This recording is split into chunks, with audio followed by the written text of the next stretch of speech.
بسم اللہ الرحمن الرحیم۔ ناظرین اکرام السلام علیکم۔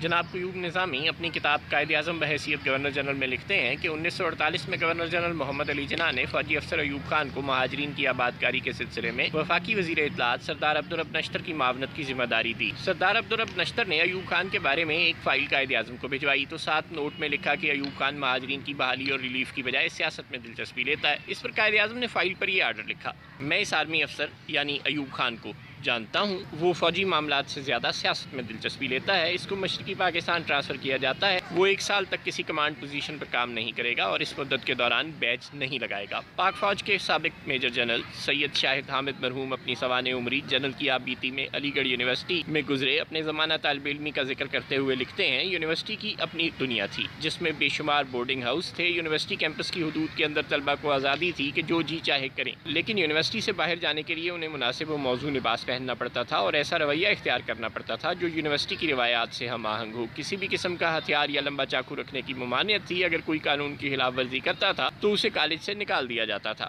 میرے سسر ڈاکٹر عطا اللہ بٹ نے، جو یونیورسٹی کے میڈیکل افسر بھی تھے، مجھے بتایا کہ ایک بار آدھی رات کو ایک طالب علم ان کے پاس آیا جس کے بازو سے خون بہہ رہا تھا۔ اس نے درخواست کی کہ اس معاملے کی رپورٹ ارباب اختیار کو نہ کی جائے۔ ڈاکٹر بٹ نے لڑکے کی اس حماقت پر اس کی سرزنش کی اور اسے بتایا کہ وہ ایک ڈاکٹر ہیں، مخبر نہیں۔ اس کے بعد انہوں نے اس کی مرہم پٹی کر دی۔ یہ طالب علم ایوب خان تھے جو بعد میں فیلڈ مارشل اور صدر مملکت بنے۔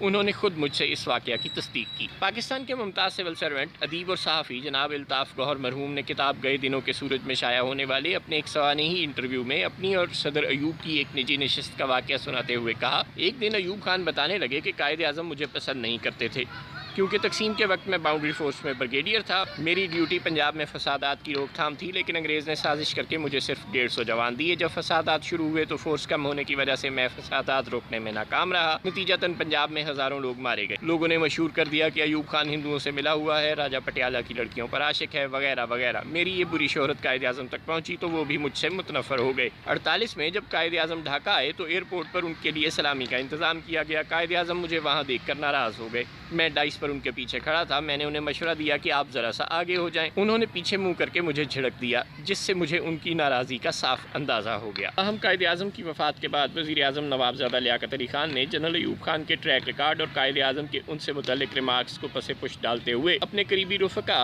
وزیر خزانہ ملک غلام محمد، سیکرٹری دفاع سکندر مرزا اور وزیر امور کشمیر نواب مشتاق احمد گرمانی کے کہنے پر اور جنرل اکبر اور دیگر سینئر فوجی افسران کے خلاف انہی شخصیات کی جانب سے روس نواز ہونے کا پروپیگنڈا کرنے پر ایوب خان کو آرمی چیف بنا دیا، جس کے چند برس بعد جب یہی جوڑ توڑ اور محلاتی سازشوں کا ماہر سکندر مرزا ملک کا صدر بن گیا تو اس نے وزیر اعظم ملک فیروز خان نون کو مجبور کر کے army chief general Ayub Khan کو ایکسٹینشن بھی دلا دی، اور یوں قائد اعظم کے ناپسندیدہ اور برما کے محاذ جنگ پر بزدلی دکھانے اور بھاگ جانے کے سبب انگریز فوجی افسران کی جانب سے ڈیموٹ کیے جانے والے جنرل ایوب خان کو اس ملک کے سیاہ و سفید کا مالک بننے، بنگالیوں پر ظلم کرنے، ان کی حق تلفی کرنے، ان کے حق حکمرانی اور قومی وسائل پر ان کے منصفانہ حصے کے حق پر ڈاکہ ڈالنے کے لیے کھلی چھوٹ مل گئی، جس کا فوری نتیجہ پاکستان ٹوٹنے کی صورت میں نکلا اور دورس نتیجہ باقی ماندہ ملک میں جمہوریت کے قتل یعنی عوام کے بیشتر انسانی حقوق بزور بندوق غصب کیے جانے کی صورت میں ہنوز برآمد ہو رہا ہے۔ دعا ہے کہ پروردگار باقی کے پاکستان اور پاکستانیوں کو اپنی قومی زندگی قائد اعظم کے فرمودات کے مطابق ڈھالنے کی توفیق عطا فرمائے۔ السلام علیکم۔